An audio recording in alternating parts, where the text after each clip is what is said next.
Okay, we are back with Magdalena Moe. I hope I said that right. You call me Maggie. Just call me Maggie. Huh? Okay, all right, and this is part 2 of our interview. She is running for city councilman to represent District 1. Now, you've been in Whittier your whole life. I've lived in Whittier my entire life. I was raised in Friendly Hills in a little community called Murphy Ranch, and I lived there until 1968. And then my parents moved to District 1. And I lived in District 1 until I was 24 years old. And then I got married. And then I moved in District 3, which is East Whittier, and I lived there for 30 years. And now I'm back living in District 1 again. Perfect. Okay. So, were you born in Whittier or? I was born in San Diego, and I was brought to Whittier as a baby. Great. Okay, I was going to ask you because for the first time, I believe. Okay, go ahead and Okay. give me some time to review this.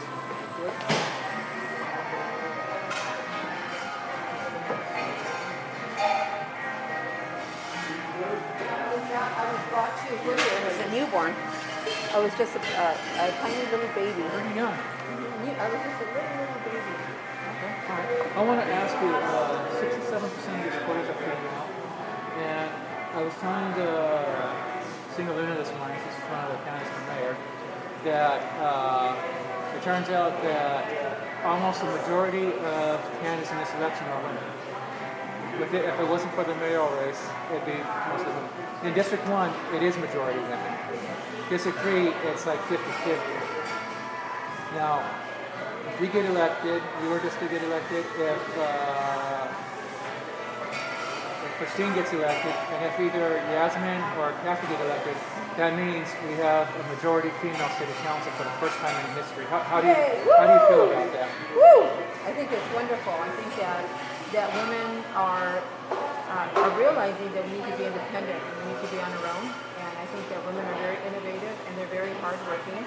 We are multitaskers. We can do many things at one time. We can cook, we can answer the phone, we can do laundry, we take care of our children. We can do many things at one time. So I believe that women are masters of their universe and they are able to do many things. But the most important thing is that we rule in a way where we believe in our children, we believe in our community, we believe in mentoring our children, and so we are good for the community. Now, on the flip side of that, I was looking at the numbers, and as you know, just because of Republican, both the incumbents in District 3 and the mayor's race, they're both Republican. And then you have Dutra that's a Republican also. If they get elected or re-elected, then we'll end up with a Republican supermajority. What are your thoughts on that? My thoughts are not to fight with people. My thoughts are being able to work with people. I'm a Rotarian, and Rotarians, we work together. We work together in a group.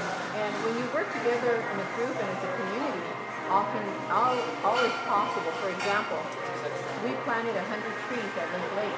I didn't plant them by myself. We get many people to come. We have volunteers, we have other Rotarian members, high schoolers, college students. We work together and we planted 100 trees, not just one time, but 2 times. So we have planted 200 trees at Lake Lake.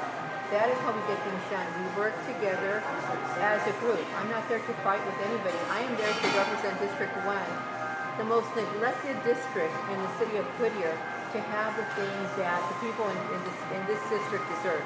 And that is clean streets, our sidewalks to be repaired, our streets need to be repaired, we need to slow the traffic down, and we need lighting. And that raises 2 interesting questions I was going to segue into. Well, let me go into the trees.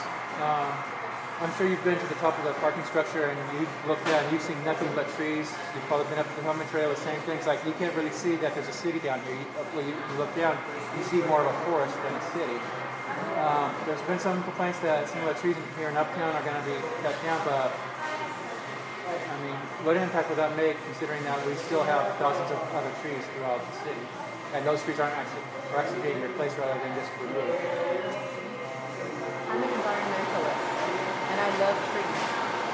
And anybody who knows me knows that I love trees. Unfortunately, some of the trees that were planted in the uptown area are not the right trees. And so, because the trees could be the right trees, but the trees are not maintained every year.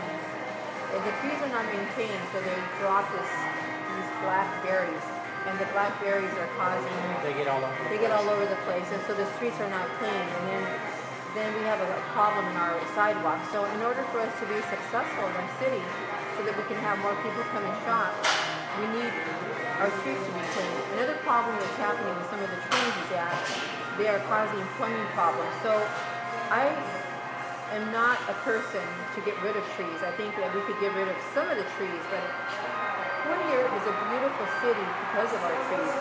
And if you ever have the opportunity of walking from the south, walking up north, you'll see how beautiful the trees are. And then you'll see our hillside on top, and it's just a beautiful scene. I just love that. Okay. And in the 80s when I was growing up in Whittier, there was a lot of discussion back then about electric vehicles and charging stations, alternative fuel vehicles. Between then and now, it's like we're just barely starting to work on that. What would you do to promote, say, electric vehicles, alternative hybrid vehicles, and to encourage people, like developers coming in town, to use solar power instead of taking off from a fossil fuel grid? Well, saving energy starts in our home. And we could, I believe in solar energy, I believe in green buildings, I believe in charging stations in our city. We have more charging stations, and I would love to see a shuttle that is energy efficient to be able to shuttle the people that come to see our Whittier Hills. That could be done on weekends. So it would be wonderful to be able to have a shuttle that would take the people up to Whittier Hills and then take them up there and then bring them back on the weekends. And it would be lovely to have a shuttle that was energy efficient. So I think that it starts in our homes, and the process starts in our city, and those are the kind of things that I would love to implement. I was speaking with Magdalena this morning, and one of the ideas that she brought up was a moratorium on the gas-powered vehicles. That she said that she wanted to put in a requirement that future vehicle purchases by the city would involve buying only electric vehicles. Is that something that you would support? I would support it if we had the budget, but the way the budget is right now, they're spending more money they're putting more emphasis on parking structures that cost $15 million instead of something that is for our community.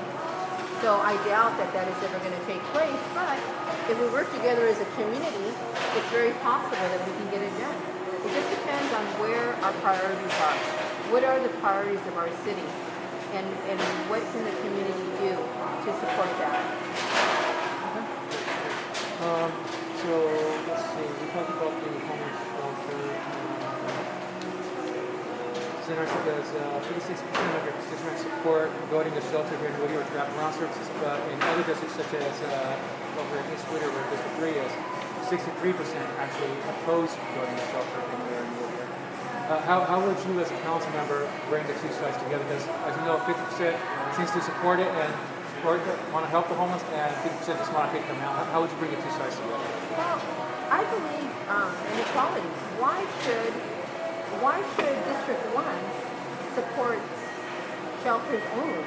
What about the rest of the city? The homeless people that live in East Whittier are from East Whittier. So I believe that all the districts should be able to have a shelter. It's not fair for District 1 to only have a shelter, to have all the shelters in District 1. Why is it that District 1, which is such a neglected community, now we have to hold the brunt of all the shelters in District 1? I'm sorry, but I don't support that. I believe that every district should be responsible for the homeless, and every city should be responsible for the homeless population. Among the responsibilities on that is there's an option of other, and then write in the other was like what the respondent is thinking, and a lot of the comments are along the lines of become compliant with voicing. Now, for you, what does that mean? How would you help the city become compliant with voicing? I think that one of the biggest complaints that people have is that the city has not done anything to be, to help the homeless. Now that we have to be Boise compliant, now we're in a rush to get something done. So let's not ignore the homeless population. We could do transitional housing, for example. Transitional housing is where there are people that manage their homes professionally, and they bring in people that have been traumatized, that are homeless, and they help them. They help them become self-sufficient. That was one of the questions I was asked in the forum. And I didn't answer it properly because I get stage fright. However, That's two of us. however, they asked, what would you do about that? And I think that I know somebody who I have employed who came from Texas with no family support, and he was homeless, and a Christian man put him into a transitional home, and he is now a successful young man. He's independent. He got a degree, and he's doing very well. He's on the path to success. On that note, plurality is 43% who believe that who said that the homeless were drug users who didn't have jobs, and 55% said that they're responsible for most of the crime.